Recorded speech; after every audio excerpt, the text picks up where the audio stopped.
ইয়া রাসূলুল্লাহ, আমাদের কোনো সমস্যা ছিল না, আমরা অবহেলার কারণে যুদ্ধের ময়দানে শরীক হইতে পারি না। এবার নবীজি বললেন, তোমাদের ফয়সালা আসমান থেকেই করা হবে।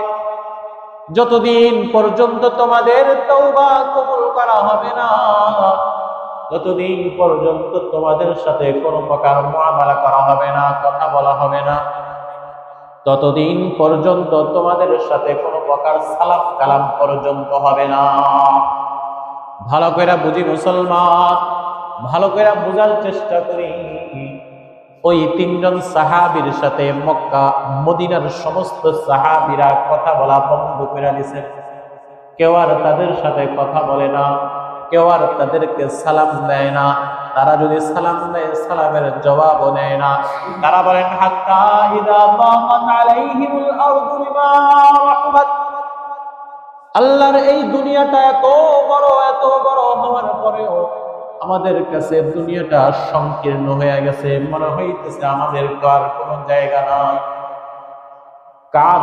কাব ইবনে মালিক রাদিয়াল্লাহু তাআলা আনহু বলেন, কখনো কখনো অতিষ্ঠ হয়ে সংকীর্ণতার বুকে পাহাড়ের চূড়ায় উঠে যায় আত্মহত্যা করার জন্য। মদিনার কোন সাহাবী সালাম দেয় না, মদিনার কোন সাহাবী সালামের উত্তরও নেয় না। মসজিদ নববীতে নামাজ পড়তে যায়, ভাবি নবীজি যদি একবার আমার চেহারার দিকে তাকাইতো, তাহলেই তো দিলটা ঠান্ডা হয়ে যাইত। নামাজ পড়ে অপেক্ষায় বসে থাকি, নবীজি আমার সামনে দিয়ে চলে যায়, আমার চেহারার দিকে একবার তাকায় না। এভাবে করতে করতে ৪৫ দিন হয়ে গেছে, কোন কোন বর্ণনায় ৫০ দিন হয়ে গেছে। ৫০ দিন হওয়ার পরে আল্লাহ তাআলা ঘোষণা করতেছেন, তুম্মা তাবা আলাইহিম লিয়াতুবু ইন্নাল্লাহা হুয়াত তাওয়াবুর রহিম। আল্লাহ তাআলা ওই তিন ব্যক্তির তওবা কবুল করেছে। সুবহানাল্লাহ। নবীজি সাল্লাল্লাহু আলাইহি ওয়াসাল্লামের কাছে ঘোষণা আসার পরে নবীজি সাহাবীকে ডাক দিয়ে একজন সাহাবীকে বললেন, যাও যাও তাদেরকে ঘোষণা দিয়ে আসো। ওই সাহাবী দৌড়ায়া পাহাড়ের চূড়ায় উঠে ঘোষণা দিতেছেন, ও কাব ইবনে মালিক, ও হেলাল ইবনে উমাইয়া, ও অমুক সাহাবী, তোমরা সুসংবাদ গ্রহণ করো, আল্লাহ তাআলা তোমাদের তওবা কবুল করেছে। এত বড় সুসংবাদ দেওয়ার কারণে তাদের মধ্যে একজনের গায়ে দামি জামা ছিল, সেই জামা খুলেই তাকে দিয়ে দিয়েছে। প্রিয় মুসলমান ভাইরা, তাওবা আল্লাহ তাআলা কবুল করেছেন দিল থেকে করার কারণে। রজব মাস তাওবা কবুল করানোর মাস, অতীতের গুনাহগুলো থেকে তাওবা করার মাস। এই মাসের সবচেয়ে বেশি গুনাহ কম করার প্র্যাকটিস করা। অন্যান্য মাসে গুনাহ বেশি হয়ে যায়, তো এই মাসে যেন গুনাহ বেশি না হয়, এই মাসে যেন গুনাহ নাই হয় এমন প্র্যাকটিস করা। কিন্তু চেষ্টা করা আস্তে আস্তে এই গুনাহের পরিমাণ কমায়া দেওয়া।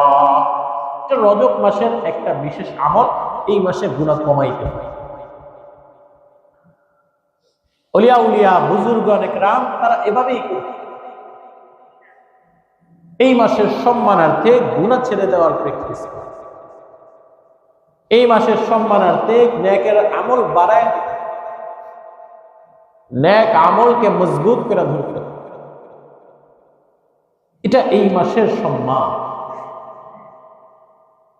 কারণ এই 4টা মাস, বিশেষ করে 1 নাম্বার রজব মাস আল্লাহর কাছে সম্মানিত।